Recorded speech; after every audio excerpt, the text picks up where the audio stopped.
नमस्कार, आप देख रहे हैं न्यूज प्लस 21। मैं हूं आपके साथ प्रियांशा लाजरस। सुप्रीम कोर्ट ने केंद्र सरकार से कहा कि गैंगस्टर अबू सलीम की सजा पूरी होने पर उसे रिहा किया जाए। जी हां, कोर्ट ने कहा है कि केंद्र सरकार पुर्तगाल सरकार से किए गए उस वादे को पूरा करने के लिए बाध्य है, जिसमें कहा गया था कि अबू सलीम को 25 साल कैद की सजा के बाद रिहा कर दिया जाएगा।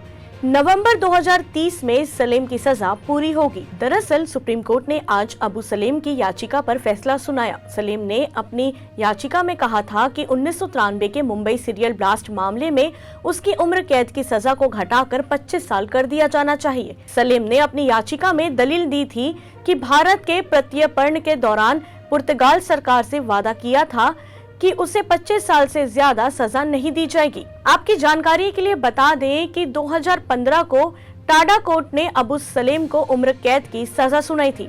सलीम को ये सजा मुंबई के बिल्डर प्रदीप जैन की हत्या केस में हुई थी। प्रदीप की हत्या साल 1995 में हुई थी। सलीम को 1993 मुंबई सीरियल बम ब्लास्ट मामले में 11 नवंबर 2005 को लंबी कानूनी लड़ाई के बाद पुर्तगाल से प्रत्यर्पण के तहत लाया गया था। ऐसी ही रोचक जानकारियों के लिए देखते रहिए न्यूज प्लस 21, आपके हक की बात।